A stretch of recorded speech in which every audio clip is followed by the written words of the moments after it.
anointing is going to overflow in your life. ಮತ್ತೆ ನಿಮ್ಮ ಜೀವಿತದಲ್ಲಿ ಅಭಿಷೇಕವು ತುಂಬಿ ಹೊರಡುತ್ತವೆ. Because there's something going to happen in the spiritual world. ಮತ್ತೆ ಈ ಒಂದು ಆತ್ಮಿಕವಾದ ಮಂಡಲದಲ್ಲಿ ಏನೋ ಒಂದು ಕಾರ್ಯ ಜರುಗಲಿಕ್ಕಿವೆ. You know why that enemy in your office?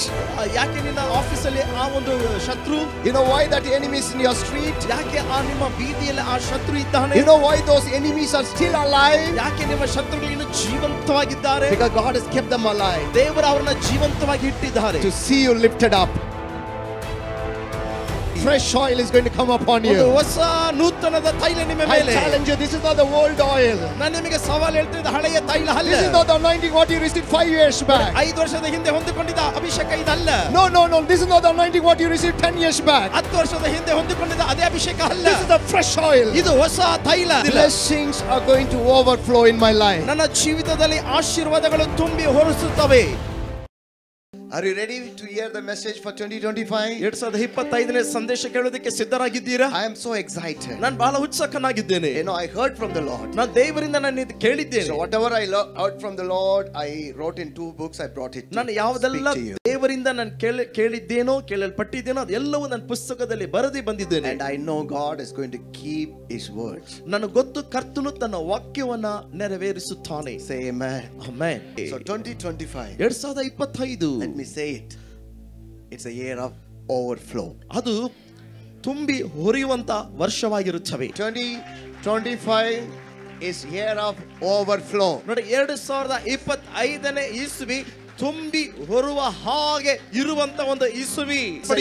Overflow. ಇದು ತುಂಬಿ ಹೊರುವಂತ ಒಂದು ವರ್ಷವಾಗಿರುತ್ತದೆ. Look at somebody and say this year is going to be a year of overflow. ಪಕ್ಕದಲ್ಲಿ ನೋಡಿ ಹೇಳೋಣ ಇದು ತುಂಬಿ ಹೊರುವಂತ ಒಂದು ವರ್ಷವಾಗಿ ಇರುತ್ತವೆ. Overflow year. ನೋಡಿ overflow ವರ್ಷವಾಗಿರುತ್ತದೆ. It's a year of overflow. ಇದು ತುಂಬಿ ಹೊರುವಂತ ಒಂದು ವರ್ಷವಾಗಿರುತ್ತವೆ. I just want to read one word for this. ನೋಡಿ ಇದಕ್ಕಾಗಿ ಒಂದು ವಾಕ್ಯವನ್ನು ಓದಿಕೊಳ್ಳೋಣ. Very familiar word. ಬಹಳ ಗೊತ್ತಿರೋ ಒಂದು ವಾಕ್ಯ. But I want to show something. ಅದರಿಂದ ನಾನು ತೋರಿಸಲಿಕ್ಕೆ ಬಯಸ್ತೇನೆ. John chapter 10 verse 10. ಯೋಹಾನ 10. John 10:10. The thief does not come except to steal and to kill and to destroy. I have come that they may have life. That they may have life. And that they may have it more abundantly. And they may have it more abundantly. I have come that they may have life and they may have it more abundantly. ನಾನಾದರೂ ಅವುಗಳಿಗೆ ಜೀವವು ಇರಬೇಕೆಂದಲೂ ಅದು ಸಮೃದ್ಧಿಯಾಗಿ ಇರಬೇಕೆಂದಲೂ ಬಂದೆನು. So I'll show you another verse, AMPC, amplified version. ಮತ್ತೊಂದು ಭಾಷಾಂತರದಲ್ಲಿ ನೋಡೋಣ. The thief comes only in order to steal and kill and destroy. So we're not talking about thief tonight. I came because he's been defeated, he's been judged, he's finished. ನೋಡಿ ಈ ರಾತ್ರಿ ನಾವು ಕಳ್ಳನ ಬಗ್ಗೆ ಮಾತನಾಡಲಿಕ್ಕೆ ಬರಲಿಲ್ಲ, ಯಾಕಂದ್ರೆ ಈಗಾಗಲೇ ಆತನು ಕೊಳ್ಳಲ್ಪಟ್ಟಿದ್ದಾನೆ, ಸೋಲನ್ನ ಅನುಭವಿಸಿದ್ದಾನೆ. How many believe the thief, his works are destroyed? ಎಷ್ಟು ಜನ ನಂಬುತ್ತೀರಾ ಕಳ್ಳನ ಕಾರ್ಯಗಳು ಕೃತ್ಯಗಳು ಎಲ್ಲವೂ ನಾಶವಾಗಿವೆ. Judgment is given. ಆತನಿಗೆ ನ್ಯಾಯ ತೀರ್ಪು ಕೊಡಲ್ಪಟ್ಟಿವೆ. Is over. ಆತನ ಕಾರ್ಯ ಮುಗಿದೋಯ್ತು. So we're not talking about thief now. ನಾವು ಅದರ ಬಗ್ಗೆ ನಾವು ಮಾತನಾಡುವುದಿಲ್ಲ. But the next, I came. Jesus said, I came that they may have life. That they may have life and have it in abundance. Have it in abundance. Somebody say abundance. Abundance. It's I can say it in another word. ನೋಡಿ ಮತ್ತೊಂದು ಮಾತಲ್ಲಿ ಹೇಳಬೇಕಾದ್ರೆ 2025 2025 is a year of abundance. ನೋಡಿ ಈ ವರ್ಷ ಸಮೃದ್ಧಿಯಾದ ವರ್ಷ. It's a year of overflow. ಇದು ಸಮೃದ್ಧಿಯಾದ ಒಂದು ವರ್ಷ. But the overflow word comes from abundance. ನೋಡಿ ಆ ಒಂದು ಪದ ತುಂಬಿ ಹೊರುವಂತ ಒಂದು ಪದ ಸಮೃದ್ಧಿಯಿಂದ ಬರುವಂತ ಒಂದು ಪದ. So I can say it's a year of abundance. ಆದ್ರೆ ನಾನು ಹೇಳಲಿಕ್ಕೆ ಸಾಧ್ಯ ಈ ಒಂದು ವರ್ಷ ಸಮೃದ್ಧಿಯಾದ ಒಂದು ವರ್ಷ. What's the meaning of abundance? ನೋಡಿ ಸಮೃದ್ಧಿ ಆ ಪದಕ್ಕೆ ಅರ್ಥವೇನು? To the full. To the full. Till it overflows. Till it overflows. ಸಮೃದ್ಧಿ ಆ ಪದಕ್ಕೆ ಅರ್ಥ ತುಂಬಲ್ಪಡುವುದು ಮತ್ತೆ ತುಂಬಿ ಹೊರುವಂತ ಒಂದು ಕಾರ್ಯ. To the full. ಅದು ತುಂಬಷ್ಟು. And then ನಂತರ till it overflows. ಅದು ತುಂಬಿ ಹೊರುವಷ್ಟು. What it says to us, ನಮಗೆ ಏನು ಹೇಳುತ್ತವೆ? to the full means ಅದರ ತುಂಬುವುದಂದ್ರೆ when it fills you, ಅದು ನಮ್ಮ ತುಂಬಿದ ತಕ್ಷಣ you are blessed. ನಾವು ಆಶೀರ್ವಾದ ಹೊಂದಿದ್ದೇವೆ. When it overflows, ಅದು ತುಂಬಿ ಹೊರುವಾಗ others are blessed by you. ನೋಡಿ ಅನೇಕರು ನಿಮ್ಮ ಮುಖಾಂತರ ಆಶೀರ್ವಾದಗಳನ್ನು ಹೊಂದಿಕೊಳ್ಳುತ್ತಾರೆ. So what it mean abundance ನೋಡಿ means, ಸಮೃದ್ಧಿಯ ಪದಕ್ಕೆ ಅರ್ಥ you will be blessed, ನೀನು ಆಶೀರ್ವಾದ ಹೊಂದಿಕೊಳ್ಳುತ್ತಿ, and through you many will be blessed. ನಿನ್ನ ಮುಖಾಂತರ ಅನೇಕರು I don't know how ಆಶೀರ್ವಾದಗಳನ್ನು many God that in 2025 2025 you will be blessed, ನೀನು ಆಶೀರ್ವಾದವಾಗಿರುತ್ತಿ, and through you ನಿನ್ನ ಮುಖಾಂತರ many people will be blessed. ಅನೇಕ ಜನರು ಆಶೀರ್ವಾದವನ್ನು ಹೊಂದಿಕೊಳ್ಳುತ್ತಾರೆ. If you believe, shout amen. ನೀನು ನಂಬುವುದಾದರೆ amen. Hallelujah. Hallelujah. God is going to bless you ದೇವರು ನಿಮ್ಮನ್ನು ಆಶೀರ್ವದಿಸುತ್ತಾನೆ. to the full. ತುಂಬುವಷ್ಟು To the full. ತುಂಬುವಷ್ಟು You are going to be full, ನೀನು ತುಂಬಲ್ಪಡುತ್ತಿ, and it's going to overflow. ಅದು ತುಂಬಿ ಹೊರೆಯುತ್ತವೆ. You are going to be a blessed, ನೀನು ಆಶೀರ್ವಾದ and ಹೊಂದಿಕೊಳ್ಳುತ್ತೀಯ, you are going to be a blessing. ಮತ್ತೆ ನೀನು ಅನೇಕರಿಗೆ ಆಶೀರ್ವಾದ In the name of Jesus Christ of Nazareth. ನಜರೇತನ ಯೇಸುವಿನ Come on, ನಾಮದಲ್ಲಿ. come on. I want you to prophesy to somebody already. ನೋಡಿ ಈಗ ಆಗ್ಲೇ ಯಾರಿಗಾದ್ರೂ ಒಬ್ಬರು ನೋಡಿ ನೀವು ಪ್ರವಾದಿಸಿ. You are in the prophetic night. ನೀನು ಈಗ ಆಗ್ಲೇ ಒಂದು ಪ್ರವಾದಿಯ ರಾತ್ರಿಯಲ್ಲಿ. Anybody speaks in this room, it is a prophecy. ನೋಡಿ ಯಾರೆಲ್ಲ ಈ ಕೋಣೆಯಲ್ಲಿ ಮಾತನಾಡುತ್ತಾರೆ ಅದೊಂದು ಪ್ರವಾದನೆಯ ಮಾತು. Anybody is under my voice, you are under my anointing. ಮತ್ತೆ ನೀವು ಯಾರೆಲ್ಲ ಮಾತನಾಡಿದ್ರೆ ನನ್ನ ಅಭಿಷೇಕದ ಕೆಳಗೆ. So look at somebody and say, ನೋಡಿ ಪಕ್ಕದಲ್ಲಿ ನೋಡಿ ಹೇಳಿ, this year ಈ ವರ್ಷ it's going to be a blessing for you, ನಿಮಗೆ ಆಶೀರ್ವಾದವಾಗಿರುತ್ತವೆ, and God will make you a blessing to others. ಮತ್ತೆ ದೇವರು ನಿಮ್ಮನ್ನ ಅನೇಕರಿಗೆ ಆಶೀರ್ವಾದದ Both ನಿಧಿಯಾಗಿ. is going to happen ಎರಡು ನಡೆಯಲಿಕ್ಕಿವೆ, because it's a year of abundance. ಯಾಕಂದ್ರೆ ಈ ವರ್ಷ ಸಮೃದ್ಧಿಯಾದ ಒಂದು ವರ್ಷ. To the full, ನೋಡಿ ತುಂಬುವಷ್ಟು until it's overflow. ಮತ್ತೆ ಅದು ತುಂಬಿ ಹೋಗುವಷ್ಟು. Hallelujah. The Lord is going to first bless you, ನೋಡಿ ಕರ್ತನು ಮೊದಲನೇದಾಗಿ ನಿಮ್ಮನ್ನ ಆಶೀರ್ವದಿಸುತ್ತಾನೆ, and He will make you a blessing to others. ಆತನು ನಿಮ್ಮನ್ನ ಅನೇಕರಿಗೆ ಆಶೀರ್ವಾದದ ನಿಧಿಯಾಗಿ ಇಡುತ್ತಾನೆ. First to the full. First is to the full. ಮೊದಲನೇದಾಗಿ ತುಂಬುವಷ್ಟು. That is you. ಅದು ನೀನು. That is your family. ಅದು ನಿನ್ನ ಕುಟುಂಬ. Your children. ನಿನ್ನ ಮಕ್ಕಳು. They are going to be blessed. ಅವರ ಆಶೀರ್ವಾದವಾಗಿರುತ್ತಾರೆ. And then ನಂತರ it's going to overflow. ಅದು ತುಂಬಿ ಹೊರೆಯುತ್ತವೆ. And it will be a blessing to others. ಅದು ಅನೇಕರಿಗೆ ಆಶೀರ್ವಾದವಾಗಿ So ನೀನು keep this ಇರುತ್ತಿ. mindset. Keep this mindset. ದಯಮಾಡಿ ಈ ಒಂದು ಇದೆಲ್ಲ ನಿಮ್ಮ ಮನಸ್ಸಲ್ಲಿ ಇಟ್ಟುಕೊಳ್ಳಿ. In 2025, 2025 I will be blessed first. ನಾನು ಮೊದಲನೇದಾಗಿ ನಾನು ಆಶೀರ್ವಾದ ಹೊಂದಿಕೊಳ್ಳುತ್ತೇನೆ. And then I will become a blessing to others. ನಂತರ ಅನೇಕರಿಗೆ ಆಶೀರ್ವಾದವಾಗಿರುತ್ತೇನೆ. This both are going to go parallel in my life. ಇದು ಎರಡಾಗಿ ಒಟ್ಟಾಗಿ ನನ್ನ ಜೀವನದಲ್ಲಿ ಸಾಗುತ್ತವೆ. Because this is the year of abundance. ಯಾಕಂದ್ರೆ ಈ ವರ್ಷ ಸಮೃದ್ಧಿಯಾದ ಒಂದು ವರ್ಷ. This is the year of overflow. ಇದು ತುಂಬಿ ಹೊರುವಂತ ಒಂದು In ವರ್ಷವಾಗಿರುತ್ತದೆ. the name of Jesus. ಯೇಸುವಿನ ನಾಮದಲ್ಲಿ. Say amen. Amen. And I want to show two areas where you are going to see the overflow. ಮತ್ತೆ ಎರಡು ಸ್ಥಳಗಳಲ್ಲಿ ಎಲ್ಲಿ ನೀವುಗಳು ಆ ಒಂದು ತುಂಬಿ ಹೊರುವಂತದನ್ನ ಕಾಣುತ್ತೀರಾ. This is exclusively for those who are connected to me. ಮತ್ತೆ ಇದು ಯಾರೆಲ್ಲ ನನ್ನೊಟ್ಟಿಗೆ ಸಂಪರ್ಕದಲ್ಲಿದ್ದಾರೋ. So two areas I want to show where you are going to overflow. ಎರಡು ಸ್ಥಳಗಳಲ್ಲಿ ನಾನು ನಿಮಗೆ ತೋರ್ಪಡಿಸುತ್ತೇನೆ ನೀವು ಎಲ್ಲಿ ತುಂಬಿ ಹೊರಲಿಕ್ಕಿದ್ದೀರಾ ಎಂದು. The first, ಮೊದಲನೇದಾಗಿ the anointing is going to overflow in your life. ಮತ್ತೆ ನಿಮ್ಮ ಜೀವಿತದಲ್ಲಿ ಅಭಿಷೇಕವು ತುಂಬಿ ಹೊರಯುತ್ತವೆ. I think you are not excited. ನೀವು ಉತ್ಸಾಹಕರಾಗಿಲ್ಲ. The first most important overflow God wants to give in your life this year. ಮೊದಲನೇದಾಗಿ ವರ್ಷದಲ್ಲಿ ಕರ್ತನು ನಿಮಗೆ ಕೊಡುವ ಒಂದು ಪ್ರಾಮುಖ್ಯವಾದ ಒಂದು ತುಂಬಿ ಹೊರುವಂತ ಆಶೀರ್ವಾದ. Overflow anointing. ಅದು ತುಂಬಿ ಹೋಗುವಷ್ಟು ಅಭಿಷೇಕ. I want to tell you, ನಾನು ನಿಮಗೊಂದನ್ನು ಹೇಳುತ್ತೇನೆ. in 2025 you will see this. ನೋಡಿ 2025 ಇಸ್ವಿಯಲ್ಲಿ ನೀವು ಇದನ್ನು ನೋಡುತ್ತೀರಾ. Spiritual atmosphere will change around the world. ಮತ್ತೆ ಈ ಪ್ರಪಂಚದಲ್ಲಿ ಆತ್ಮಿಕವಾದ ಕಾರ್ಯಗಳು ಬದಲಾಗುತ್ತವೆ. Yes. ಹೌದು. People will start longing. They will become hungry for God and God's word. ನೋಡಿ ಜನರು ದೇವರಿಗಾಗಿ ದೇವರ ವಾಕ್ಯಕ್ಕಾಗಿ ಅವರು ತವಕ ಪಡುತ್ತಾರೆ, ಹಸಿವಿನಲ್ಲಿ ಇರುತ್ತಾರೆ. I saw in my spirit there is a shift is happening in the spiritual realm, the spiritual life for the body of Christ. ನೋಡಿ ಅಯ್ಯನವರು ತಮ್ಮ ಆತ್ಮದಲ್ಲಿ ಇದನ್ನ ನೋಡಿದರು. ಜನರು ಆತ್ಮಿಕವಾದ ಕಾರ್ಯಗಳಿಗಾಗಿ ಆತ್ಮಿಕವಾದ ಮಂಡಲಕ್ಕಾಗಿ ಅವರು ಎದುರು ನೋಡುತ್ತಾ ಇರುವುದು.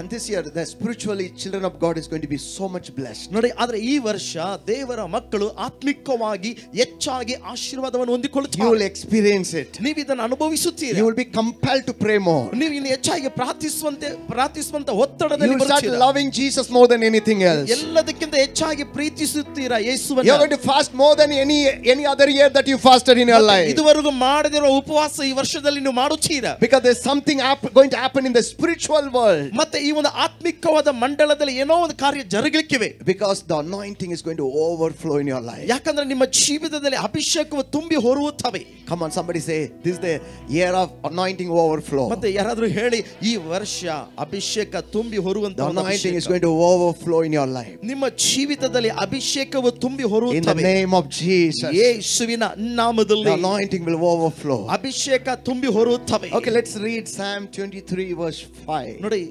ಕೀರ್ತನೆ 23ನೇ ಅಧ್ಯಾಯ 5ನೆಯ ವಾಕ್ಯ. You prepare a table before You me prepare a table before me in the presence of my enemies. in the presence of my enemies. You anoint my head You anoint my head with oil. with oil. My cup runs over. In NIV says, my cup overflows. You prepare a table before me in the presence of my enemies. ವೈರಿಗಳ ಮುಂದೆ ನೀನು ನನಗೋಸ್ಕರ ಔತಣವನ್ನ ಸಿದ್ಧಪಡಿಸುತ್ತಿ. I want to tell you something. ನಾನು ನಿಮಗೆ ಏನಾದರೂ ಒಂದು ಹೇಳುತ್ತೇನೆ. Why God has not destroyed your enemies? ಯಾಕೆ ದೇವರು ನಿಮ್ಮ ಶತ್ರುಗಳನ್ನ ನಾಶಪಡಿಸಲಿಲ್ಲ? God is keeping them alive. ದೇವರು ಅವರನ್ನ ಜೀವಂತವಾಗಿ ಇಟ್ಟಿದ್ದಾರೆ. God is keeping your enemies alive. ದೇವರು ನಿಮ್ಮ ಶತ್ರುಗಳನ್ನ ಜೀವಂತವಾಗಿ ಇಟ್ಟಿದ್ದಾರೆ. Because God wants to show something to them. ಕರ್ತನು ಏನೋ ಅವರಿಗೆ ತೋರ್ಪಡಿಸುವುದಕ್ಕಾಗಿ. God wants to show something to them. ದೇವರು ಅವರಿಗೆ ಏನೋ ಒಂದು ತೋರ್ಪಡಿಸುವ. You know why that enemy in your office? ಯಾಕೆ ನಿನ್ನ ಆಫೀಸ್ ಅಲ್ಲಿ ಆ ಒಂದು ಶತ್ರು? You know why that enemy is in your street? ಯಾಕೆ ಆ ನಿಮ್ಮ ಬೀದಿಯಲ್ಲಿ ಆ ಶತ್ರು ಇದ್ದಾನೆ? You know why those enemies are still alive? ಯಾಕೆ ನಿಮ್ಮ ಶತ್ರುಗಳು ಇನ್ನು ಜೀವಂತವಾಗಿದ್ದಾರೆ? Because God has kept them alive. ದೇವರು ಅವರನ್ನ ಜೀವಂತವಾಗಿ ಇಟ್ಟಿದ್ದಾರೆ. To see you lifted up. ನೀವು ಎಚ್ಚಲನ್ನು ಹೊಂದಿಕೊಳ್ಳುವುದನ್ನ. To see you honored. ಮತ್ತೆ ನೀವು ಘನವನ್ನು ಹೊಂದಿಕೊಳ್ಳುವುದನ್ನ. This year. ಈ ವರ್ಷದಲ್ಲಿ in the presence of your enemies. ನಿನ್ನ ವೈರಿಗಳ ಮುಂದೆ. Not in the absence of your enemies. ಮತ್ತೆ ವೈರಿಗಳ ಮುಂದೆ ಇಲ್ಲದೆ ಅಲ್ಲ. In the presence of your enemies. ನೋಡಿ, ವೈರಿಗಳ ಮುಂದೆ God is preparing a table for you. ನಿನಗೋಸ್ಕರ ಆತನ ಔತಣವನ್ನು ಸಿದ್ಧಪಡಿಸುತ್ತಾ ಇದ್ದಾನೆ. In the presence of your enemies. ನಿನ್ನ ವೈರಿಗಳ ಮುಂದೆ. A promotion. God is going to give you promotion. ದೇವರು ನಿಮಗೆ ಮುಂಬಡ್ತಿಯನ್ನು ಕೊಟ್ಟೇ In the ಕೊಡುತ್ತಾನೆ. presence of your enemies. ನಿನ್ನ ಶತ್ರುಗಳ ಮುಂದೆಯೇ. You will see you getting prosper. ನೋಡಿ, ನೀವು ಸಮೃದ್ಧಿ ಹೊಂದಿಕೊಳ್ಳುವುದನ್ನು ಅವರು ನೋಡುತ್ತಾರೆ. For this reason God kept them alive. ಈ ಒಂದೇ ಕಾರಣಕ್ಕಾಗಿ ನಿಮ್ಮ ವೈರಿಗಳನ್ನ ಕರ್ತನು ಜೀವಂತವಾಗಿಟ್ಟಿದ್ದಾನೆ. So they can see you prospering. ಮತ್ತೆ ನಿಮ್ಮ ಸಮೃದ್ಧಿಯನ್ನು ಅವರು ನೋಡಬಹುದು. They can see you lifting up. ಮತ್ತೆ ನೀನು ಎಚ್ಚಲ ಹೊಂದುವುದನ್ನು ನೋಡಬಹುದು. Come on, somebody say amen. Amen. God kept enemies alive. ದೇವರು ವೈರಿಗಳನ್ನ ಜೀವಂತವಾಗಿಟ್ಟಿದ್ದಾನೆ. To show how much God can lift you up. ಹಾಗಾದ್ರೆ ದೇವರನ್ನ ಇನ್ನು ಎಷ್ಟರ ಮಟ್ಟಿಗೆ ನೀನು ಹೆಚ್ಚಿಸಬಹುದು. God has prepared a table for all of you. ದೇವರು ಪ್ರತಿಯೊಬ್ಬರಿಗೆ ಒಂದು ಔತಣವನ್ನು ಸಿದ್ಧಪಡಿಸಿದ್ದಾನೆ. In the presence of your enemies. ನಿನ್ನ ವೈರಿಗಳ ಮುಂದೆ. So don't worry about your enemies. ನಿನ್ನ ವೈರಿಗಳ ಬಗ್ಗೆ ಚಿಂತಿಸಬೇಡ. The more enemies, ಹೆಚ್ಚಾದ ವೈರಿಗಳು, the bigger the table. ನೋಡಿ, ನಿನ್ನ ಔತಣ ಹೆಚ್ಚಾಗುತ್ತದೆ. The more enemies, ಹೆಚ್ಚಾದ ವೈರಿಗಳು, the greater the anointing. ನೋಡಿ, ಅಭಿಷೇಕ ಹೆಚ್ಚಾಗುತ್ತದೆ. I don't know how many getting what I am saying. ನಾನು ಹೇಳೋದು ಎಷ್ಟು ಜನಕ್ಕೆ ಅರ್ಥವಾಗುತ್ತಿವೆ? Somebody shout hallelujah. Hallelujah. So don't worry about your enemies. ನಿನ್ನ ಶತ್ರುಗಳ ಬಗ್ಗೆ Don't ಚಿಂತಿಸಬೇಡ. worry about people talking against you. ನಿನ್ನ ವಿರೋಧವಾಗಿ ಮಾತನಾಡುವ ಜನರ ಬಗ್ಗೆ ಚಿಂತಿಸಬೇಡ. God is keeping them alive. ದೇವರು ಅವರನ್ನ ಜೀವಂತವಾಗಿ ಇಟ್ಟಿದ್ದಾನೆ. So they can see you growing higher. ಅವರು ನೀವು ಎಚ್ಚಲ ಹೊಂದುವುದನ್ನ ಬೆಳೆಯುವುದನ್ನ ಅವರು ನೋಡಬಹುದು. Hallelujah. Hallelujah. You know, Haman, he thought that he will kill Mordecai. ನೋಡಿ, ಹಾಮಾನ್ ನೆನೆಸಿದ, ನಾನು ಹೇಗಾದರೂ ಮೊರ್ದೆಕಾಯನ ಕೊಂದು ಹಾಕುತ್ತೇನೆ. The next day came. ಮುಂದಿನ ದಿವಸ ಬಂತು. That day, ಆ ದಿವಸ Haman expected Mordecai to be hanged. ನೋಡಿ, ಹಾಮಾನಿನ ಎದುರು ನೋಡಬೇಕೆಲ್ಲ ಮೊರ್ದೆಕಾಯ ನೇಣಿಗೆ ಹಾಕಬೇಕೆಂದು. But what happened? ಆದ್ರೆ ನಡೆದಿದ್ದೇನು? He was seeing ಅವನು ನೋಡುತ್ತಾ ಇದ್ದಾನೆ him coming as a king on the horse. ಅವನು ಆ ಒಂದು ಕುದುರೆಯ ಮೇಲೆ ಅರಸನಾಗಿ ಬರುತ್ತಾ I ಇದ್ದಾನೆ. prophesy to all of you. ನಾನು ಎಲ್ಲರಿಗಾಗಿ All ಪ್ರವಾದಿಸುತ್ತೇನೆ. those enemies waiting to see you go down. ನೋಡಿ, ನಿಮ್ಮ ಶತ್ರುಗಳು ನೀವು ಕೆಳಗೆ ಹೋಗುವುದನ್ನ ಎದುರು ನೋಡುತ್ತಾ ಇರುವ ನಿಮ್ಮ ಶತ್ರುಗಳು, They will see you going up. ಅವರು ನೀವು ಮೇಲಕ್ಕೆ ಹೋಗುವುದನ್ನು ಅವರು ನೋಡುತ್ತಾರೆ. In the name of Jesus, ಯೇಸುವಿನ I prophesy over all of you. ಪ್ರತಿಯೊಬ್ಬರ ಮೇಲೆ ನಾನು ಪ್ರವಾದಿಸುತ್ತೇನೆ. All those eyes ಎಲ್ಲ ಕಣ್ಣುಗಳು waiting to see you going down ನೀವು ಕೆಳಗೆ ಹೋಗುವುದನ್ನ ಎದುರು ನೋಡುತ್ತಾ will see you ಇರುವಂತ, going upward. ಅವರು ಅದೇ ಕಣ್ಣುಗಳಿನ ಮೇಲೆ ಹೋಗುವುದನ್ನು All the ನೋಡುತ್ತಾರೆ. eyes which is waiting to see you losing job, ಮತ್ತೆ ನಿಮ್ಮ ಕೆಲಸ ಹೋಗಬೇಕೆಂದು ಎದುರು ನೋಡುತ್ತಾ they ಇರುವಂತವರು, will see you getting promoted. ಅವರು ನೀವು ಮುಂಬಡ್ತಿ ಹೊಂದುವುದನ್ನು ಅವರು ನೋಡುತ್ತಾರೆ. All those waiting to finish you, ಯಾರೆಲ್ಲ ನೀವು ಮುಗಿದೋಗಬೇಕೆಂದು ನೆನೆಸಿದ್ದೀರೋ, they will see you are getting prospered. ಅವರು ನೀನು ಸಮೃದ್ಧಿ ಹೊಂದಿಕೊಳ್ಳುವುದನ್ನು ಅವರು ನೋಡುತ್ತಾರೆ. God is going to shock your enemy. ದೇವರು ನಿಮ್ಮ ವೈರಿಗಳನ್ನು ಆಶ್ಚರ್ಯ Thank God for the enemies. ನೋಡಿ ಶತ್ರುಗಳಿಗಾಗಿ ಸ್ತೋತ್ರ Thank ಹೇಳಿ. God for enemies. ದೇವರಿಗೆ ಶತ್ರುಗಳಿಗಾಗಿ ಸ್ತೋತ್ರ ಹೇಳಿ. Because in the presence of their enemy, ಯಾಕಂದ್ರೆ ವೈರಿಗಳ ಮುಂದೆಯೇ He is preparing a table for you. ನಿನಗಾಗಿ ಒಂದು ಔತಣವನ್ನು ಸಿದ್ಧಪಡಿಸುತ್ತಾ ಇದ್ದಾನೆ. And He anoints your head with ನನ್ನ oil. ನನ್ನ ತಲೆಯನ್ನ ತೈಲವನ್ನು ನನ್ನ ತಲೆಗೆ ತೈಲವನ್ನು ಹಚ್ಚಿಸುತ್ತಾನೆ. Listen very carefully, listen this. ಬಹಳ ಒಂದು ಜಾಗ್ರತೆಯಿಂದ ಕೇಳಿ. He anoints what? ಆತನು ಯಾವುದನ್ನ He anoints. What He anoints? ಆತನು ಯಾವುದನ್ನ ಅಭಿಷೇಕಿಸುತ್ತಾನೆ? You anoint my head. ನನ್ನ ತಲೆಯನ್ನ ಅಭಿಷೇಕಿಸು. The head. ತಲೆ. I want to really say something. This year is going to be some very special for some people. ನೋಡಿ ಕೆಲವೊಬ್ಬರಿಗೆ ಈ ವರ್ಷ ವಿಶೇಷವಾಗಿರುತ್ತವೆ.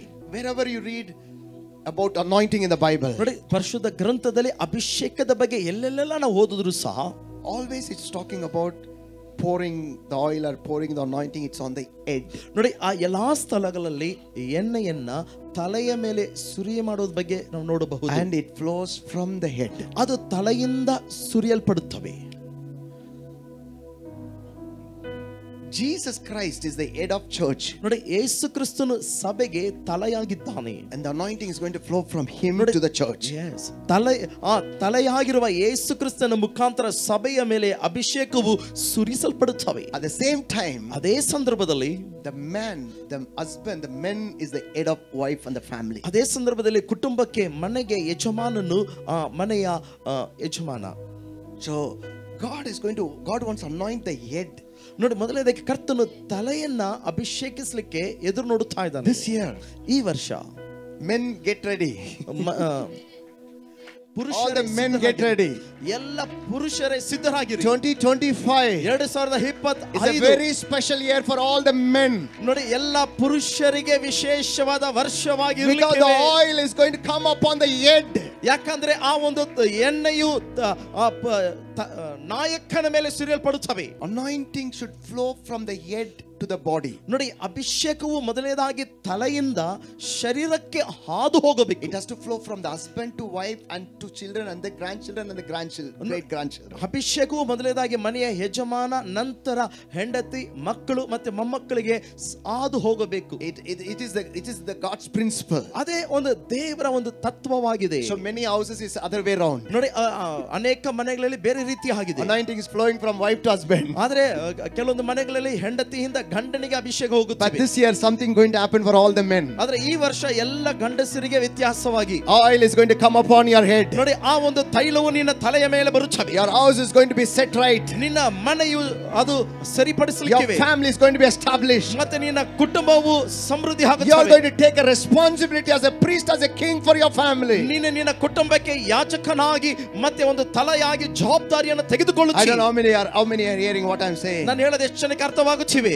Suddenly all the men will become a prayer man. ನೋಡಿ ತಟ್ಟಂತೆ ದಿಢೀರಂತ ಎಲ್ಲ ಪುರುಷರು ಒಂದು ಪ್ರಾರ್ಥನೆ ವೀರರಾಗಿ ಬದಲಾಗುತ್ತಾರೆ. All the men who are saying, my wife is praying, my wife is praying, all they saying my wife is praying, they will start praying. ನೋಡಿ ಎಲ್ಲ ಗಂಡಸರು ಹೇಳುವಂತ ಮಾತು, ನನ್ನ ಹೆಂಡತಿ ಪ್ರಾರ್ಥಿಸುತ್ತಾರೆ, ನನ್ನ ಹೆಂಡತಿ ಪ್ರಾರ್ಥಿಸುತ್ತಾರೆ. ಆದರೆ ದಿವಸಗಳಲ್ಲಿ ಬರುವಂತ ದಿವಸಗಳಲ್ಲಿ ಎಲ್ಲ ಮನೆ ಯಜಮಾನರು ಪ್ರಾರ್ಥನೆ ಮಾಡುತ್ತಾರೆ. Because he is going to anoint the head. ಯಾಕಂದ್ರೆ ಕರ್ತನು ತಲೆಯನ್ನ ಅಭಿಷೇಕಿಸುತ್ತಾನೆ. Oh rakaba shekerebe sakadaraba is going to anoint the head. ಆತನು ತಲೆಯನ್ನ ಅಭಿಷೇಕಿಸುತ್ತಾನೆ. And your cup is going to overflow. ನಂತರ ನಿಮ್ಮ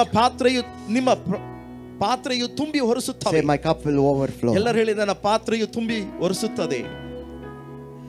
I want to show you one more verse what's going to happen tonight. ಮತ್ತೆ ಈ ರಾತ್ರಿ ನಡೆಯುವಂತ ಕಾರ್ಯವನ್ನು ಮತ್ತೊಂದು ವಾಕ್ಯದ ಮುಖಾಂತರ ತೋರಿಸುತ್ತೇನೆ. Psalm 92:10. ನೋಡಿ ಕೀರ್ತನೆ 92. I want you all should read this. ಎಲ್ಲರೂ ಓದುವಂತೆ ನಾನು ಕೇಳಿಕೊಳ್ಳುತ್ತೇನೆ. Psalm 92:10. ಕೀರ್ತನೆ 92. This is what you are going to say when you leave this room.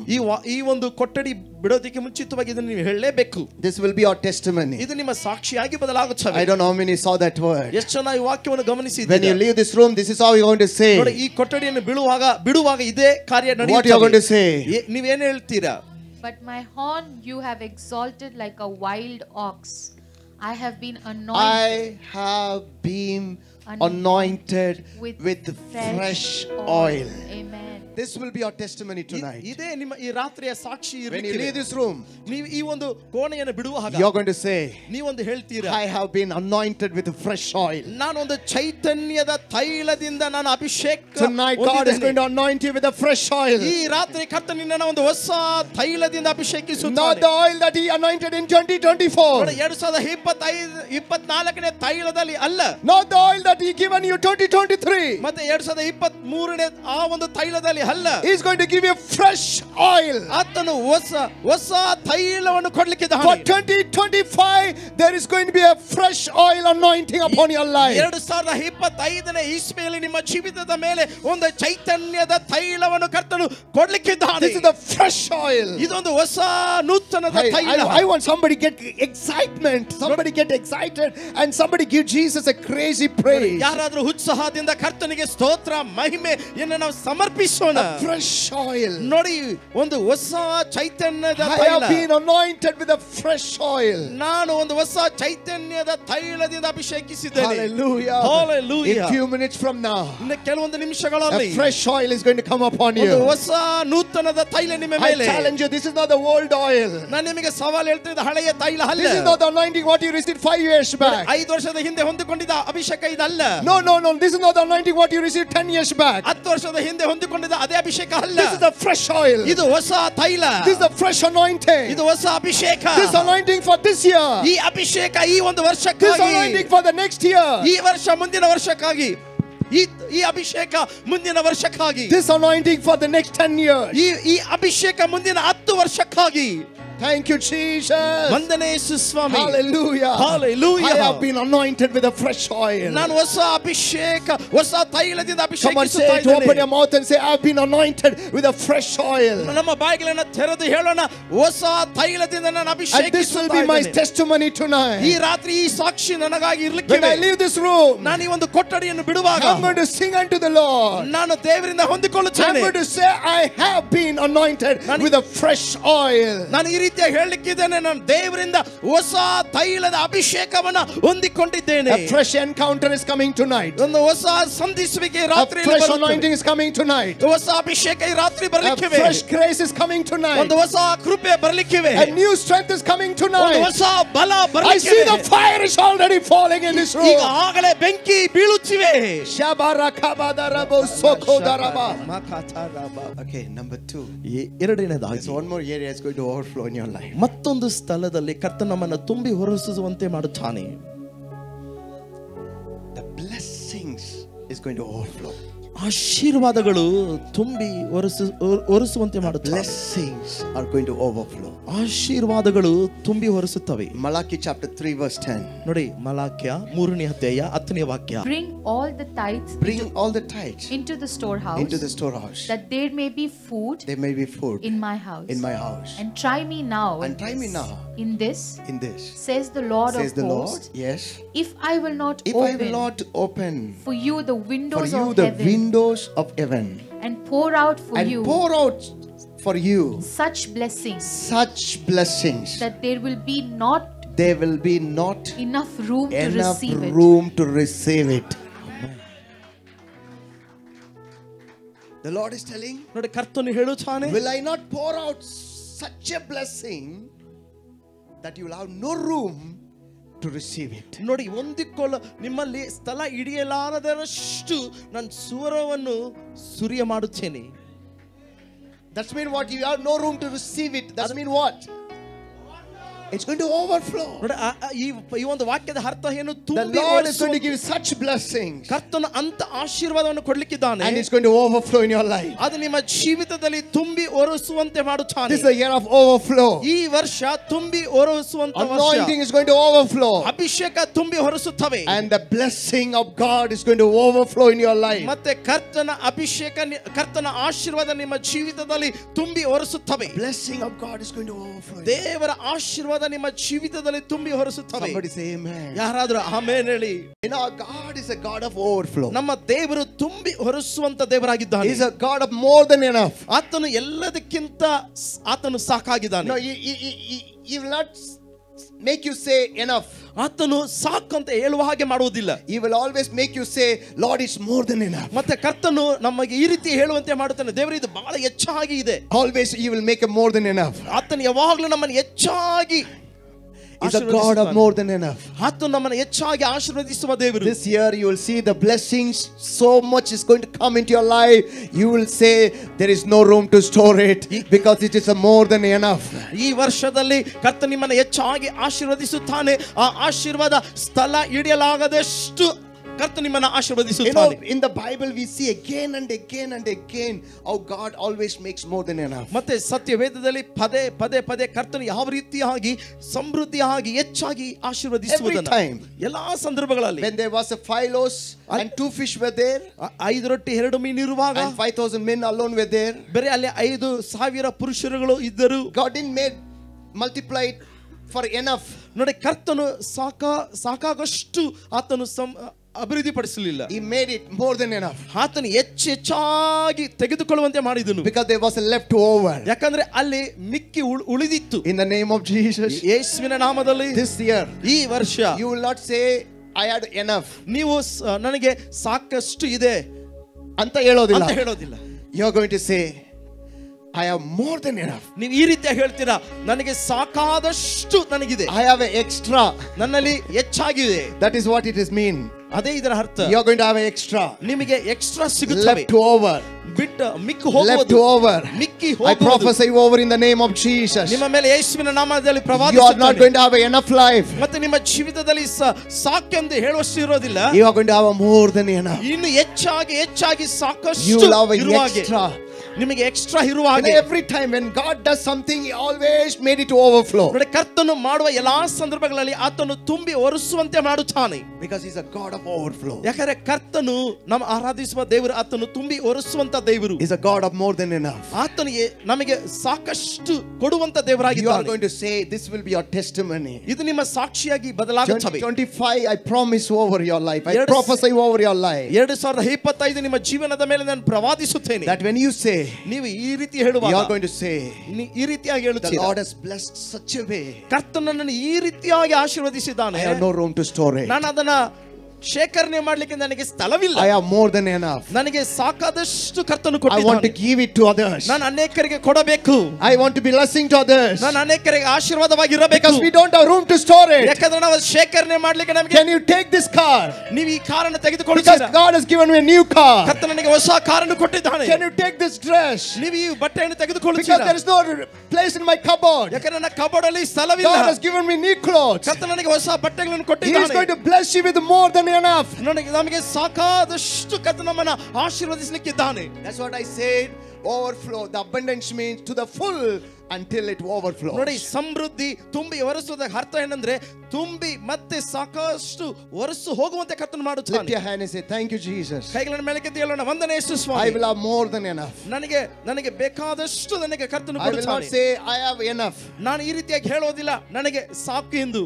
I am going to say I will have more than enough. ನನಗೆ ಇನ್ನೂ ಹೆಚ್ಚಾಗಿ ಇರುವಂತೆ ಕರ್ತನು ಮಾಡುತ್ತಾನೆ. I will have always more than enough. ನನಗೆ ಯಾವಾಗಲೂ ಹೆಚ್ಚಾಗಿ ಇರುವಂತೆ ಕರ್ತನು ಮಾಡುತ್ತಾನೆ. There won't be room to store it. ಮತ್ತೆ ಅದನ್ನು ಶೇಖರಣೆ ಮಾಡಲಿಕ್ಕೆ ನನಗೆ ಸ್ಥಳ ಇರುವುದಿಲ್ಲ. Blessings are going to overflow in my life. ನನ್ನ ಜೀವಿತದಲ್ಲಿ ಆಶೀರ್ವಾದಗಳು ತುಂಬಿ ಹೊರಸುತ್ತವೆ. You will see it in Jesus name. ಯೇಸುವಿನ ನಾಮದಲ್ಲಿ ನೀವು ಅದನ್ನು ನೋಡುತ್ತೀರಾ. For more updates on the ministry of Jesus Heals Mission, follow us on Evangelist Daniel David, YouTube, Facebook and Instagram.